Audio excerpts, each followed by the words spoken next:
Des ailes au talent. Je vous propose de faire connaissance avec des artistes qui maîtrisent les techniques et savoir-faire des métiers d'art. Des ailes au talent, c'est une série de portraits de femmes et d'hommes dont le talent et le parcours méritent d'être racontés. Des portraits littéraires. Nous avons choisi de donner la parole à des écrivaines et à des écrivains. Chaque épisode de ce podcast est donc le fruit d'une rencontre entre un artisan d'art et une plume. L'auteur que vous allez entendre dans cet épisode, c'est Paul Gréveillac. Il tire le portrait de la tourneuse sur métal Mylène Nguyen. Vous écoutez la 3e saison des Ailes au talent. Soyez les bienvenus. Quai Émile Zola, à Rennes. J'aborde le musée des Beaux-Arts. Les chefs-d'œuvre du passé y sont à leur avantage. Préservés, protégés, choyés, chéris. Ils n'étaient jadis qu'une vision. Ils sont parachevés. Mais ce qui m'amène à Rennes n'est pas le passé. L'art du présent a sa saveur clandestine. Davantage qu'au sein des institutions, il se crée dans les arrière-cours. Je me dirige vers l'atelier de Mylène Nguyen. J'escompte y trouver une nature ensauvagée. Il est étrange de parler ainsi.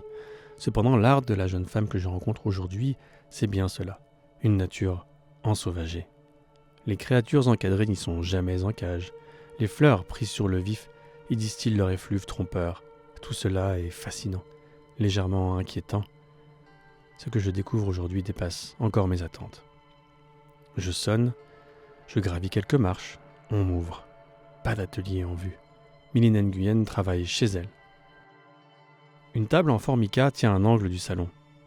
Y reposent des masses arrondies et colorées que je ne serais pas surpris de voir s'étirer pour prendre la forme de hérissons. Pointent également des tiges métalliques. Mylène me précisera que c'est du laiton.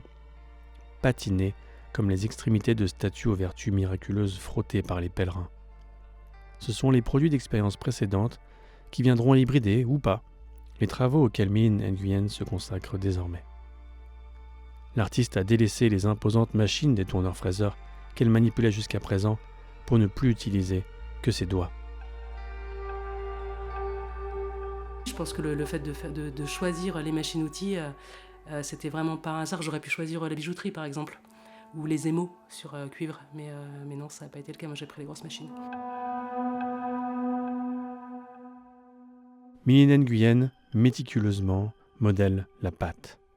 Puis elle la cuit pour la figer dans son illusion. J'observe. Mylène Nguyen et son naturalisme trompeur, jeu de miroir et esthétique de la frustration, du désir. Fruits et végétaux sont plus vrais que nature, mais nous goûtons, nous touchons avec les yeux, comme des enfants mis en garde dans un magasin de jouets. Nous sommes en quelque sorte appâtés par des leurres.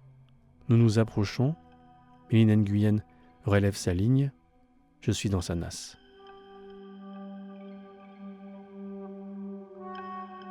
Son art est une invitation au jeu. Radis et baies, oursins et feuilles sont soumis à la pourriture noble, à la dégénérescence poétique d'un automne malade et adoré, d'un automne immortel. Les couleurs fanent dans un pot-pourri figé, immuable. Je pense, sans préavis, aux errances acidulées et hippies de Funkadelic. Let me play with your emotions, for nothing is good unless you play with it. Les murs font un trompe-l'œil aguicheur. Les fougères se raidissent dans des épines dorsales aux allures de fossiles. Tout est faux, tout est vrai. Et les champignons qui naissent des murs se nourrissent surtout de la sève de mon regard.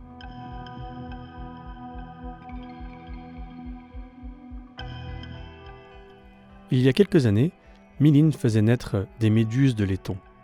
Les méduses étaient libérées de leur élément naturel qui n'était qu'une étape, celle de leur durcissement vers une créature qui s'ancre et non plus qui dérive. Les méduses étaient transcendées dans et par l'eau qui figeait leur mouvement. Elles s'immolaient vers une forme d'éternité qu'elles ne se supposaient pas.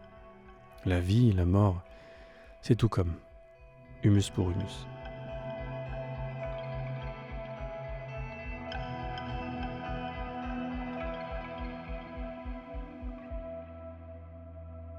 Sous les mains de Mylène Nguyen, les règnes se travestissent.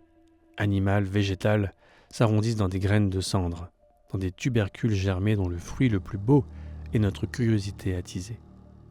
Musique encore, tant il me semble que les incarnations de Méline Nguyen vibrent d'une vie secrète. Ode à la vie, ode à la poésie, ode à la parodie, chante Alain Bachung. La vie, la poésie, la parodie, tout Méline Nguyen est là. Le laiton se greffe, parfois, à la pâte à modeler. Il y a dans ses créations une hybridation fantastique, à la fois belle et évidente. Un métissage qui ressemblerait à l'artiste. Ce qui m'intéresse dans cette histoire de métissage, c'est justement d'essayer de se souvenir qu'il y a beaucoup de nuances. D'être quelqu'un de métis, pour moi, c'est fondamental, quoi.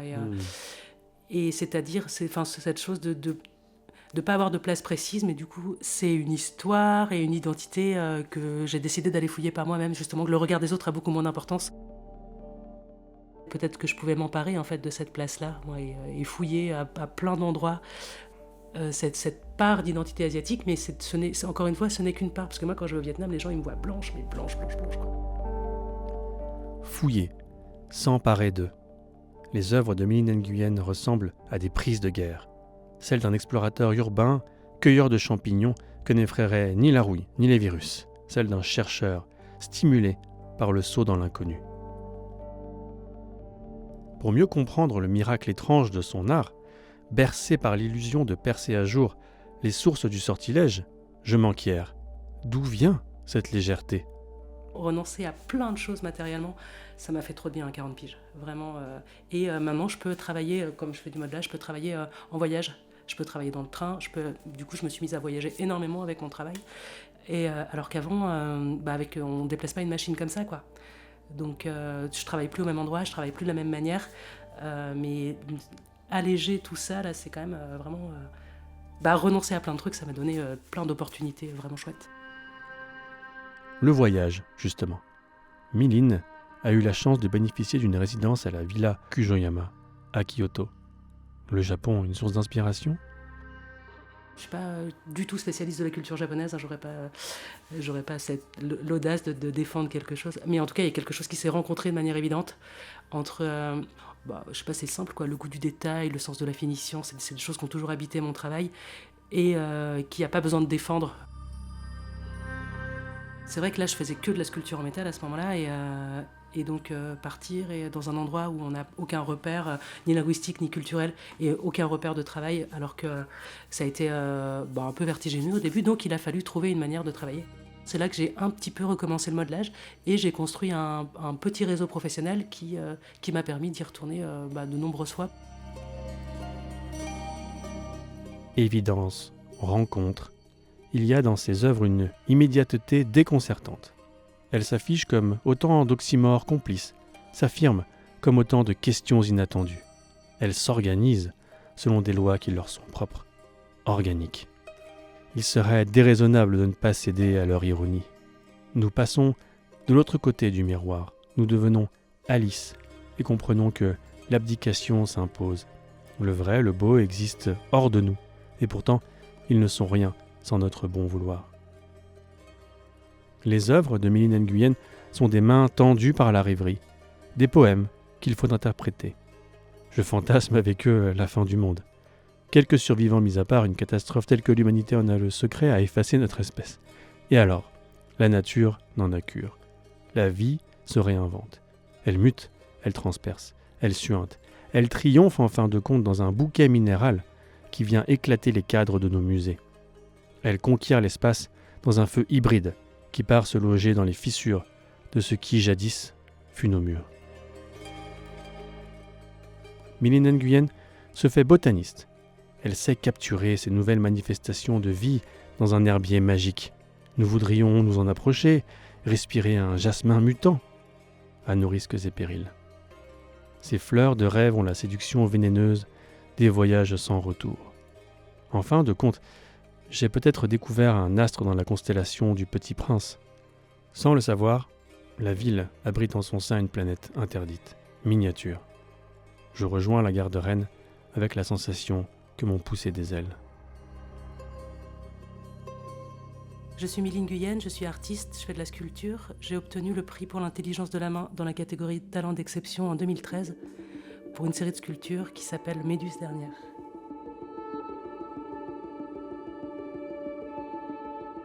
C'était le portrait de la tourneuse sur métal Mylène Nguyen, un texte écrit et lu par Paul Gréveillac. Des ailes au talent est un podcast de la Fondation Bettencourt-Schuller, réalisé par le studio Radio France en collaboration avec les éditions Gallimard.